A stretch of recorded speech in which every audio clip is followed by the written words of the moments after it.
আসসালামু আলাইকুম রহমতুল্লাহ। আমি আবু মুসা আজকে আবারও চলে আসলাম আরো একটা নতুন ভিডিওর মাধ্যমে। আসলে আমি আপনাদেরকে দেখাবো, আমি এই মুহূর্তে অবস্থান করতেছি বরিশাল বিভাগের বরগুনা জেলার ৯ নং এম বালিয়াতলী ইউনিয়নের লাকুরতলা গ্রামে। এখানে হচ্ছে জমিতে ব্যাপক পরিমাণে তরমুজ চাষ করে। তো এখানে একজন কৃষক ভাই আছেন আমাদের, আমি একটু তার সঙ্গে কথা বলবো এবং আপনাদেরকে বিস্তারিত বলবো আসলে তরমুজের ব্যাপারে। আপনারা দেখতে পাচ্ছেন, এখন আমি আসলে তার কাছ থেকে জানতে চাবো যে যেহেতু তারা এই রোদের ভিতরে, এই প্রচন্ড রোদের ভিতরে তারা এই চাষ করেছে বা এই ফসল দিয়ে দিচ্ছে। আসলে অনেকে কিন্তু আমরা দেখছি যে তরমুজ কিন্তু বিক্রি করে ফেলেছে, অনেকের ফল কাটতেছে। আসলে কৃষকরা কি ন্যায্য দাম পাচ্ছে কিনা বা তাদের অবস্থানটা একটু জানবো। আসসালামু আলাইকুম। ওয়ালাইকুম সালাম।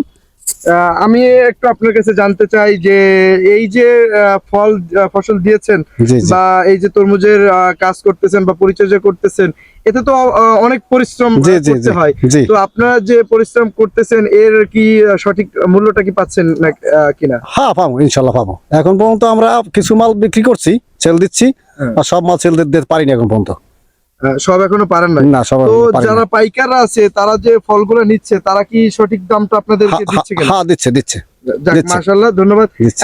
আমাদেরকে যদি একটু বলতেন যে তরমুজ চাষের ব্যাপারে বা কিভাবে কি চাষ করতে হয়, যদি একটু দর্শকদের উদ্দেশ্যে বলতেন। আমাদের তো এশিয়া কোম্পানি থেকে আমরা আসছি, এশিয়া কোম্পানি ফসলটা দিচ্ছে অলরেডি। তো আমাদের ঔষধ আছে, ঔষধের মনে করেন যে অনেকটা তো নাম আমার জানাও নাই। তো আপনার যদি দরকার হয় আমি আসলে জানাই দিতে পারবো, সব আমাদের লেখা আছে বা খোসা আছে, আপনাদেরকে আমি দিয়ে দিতে পারবো, স্যাম্পল দিতে পারবো ইনশাল্লাহ। ইনশাআল্লাহ, যাক, ধন্যবাদ আপনাকে। জি, ধন্যবাদ। অবশ্য আমি তাকে কষ্ট দিলাম। দেখতে পাচ্ছেন যে এভাবে কিন্তু এরকম অসংখ্য কৃষক কিন্তু দেখা যাচ্ছে। যদি আমি একটু জুম করে দেখাই যে মাঠের ভিতরে কিন্তু অসংখ্য কৃষক তারা চাষ করতেছে এবং এটা কিন্তু অনেকটা পরিশ্রমের একটা কাজ।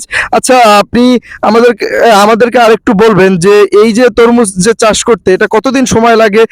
মানে আঠি থেকে শুরু করে নিয়ে একেবারে ফল পর্যন্ত কতদিন সময় লাগে? অন্তত 100 দিনের মতো লাগে।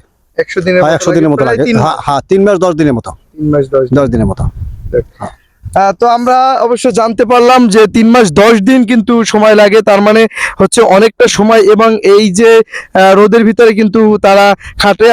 আসলে যেমন গত বছর আমরা দেখেছিলাম যে এই তরমুজ কিন্তু বৃষ্টিতে বা পানিতে। আর আরেকটা বিষয় আমি বলি যে দেখেন যে একটা ছোট্ট কুঁড়ে ঘরের মতো এখানে কিন্তু তারা থাকে।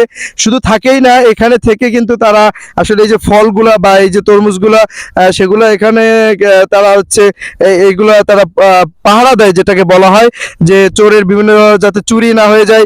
এবং খুব কিন্তু কষ্ট যে এক কথায় বলতে পারেন যে ফ্যামিলি ছাড়া এখানে এরকম একটা কুঁড়ে ঘরের মতো এখানে তারা থাকে এবং এখানে তাদের ওষুধ এবং যা যা প্রয়োজনীয় জিনিস আছে। এবং যদি দেখায় যে এখানে কিন্তু মাটির চুলা আছে এবং গ্যাস সিলিন্ডার আছে, তার মানে তারা এখানে রান্না বাড়া করে থাকে এবং খায়।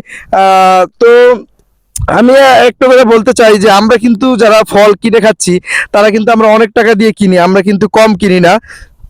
আমরা কিন্তু যারা তরমুজ খাই তারা কিন্তু আসলে ভালো মূল্য দিয়েই কিনি। যেমন আমি রমজানে ঢাকা থাকতে ফল কিনেছিলাম, এক একটা ফল প্রতি হচ্ছে তারা পিস কেজি হিসেবে অনেক বিক্রি করেছে, 30 টাকা 40 টাকা কেজি।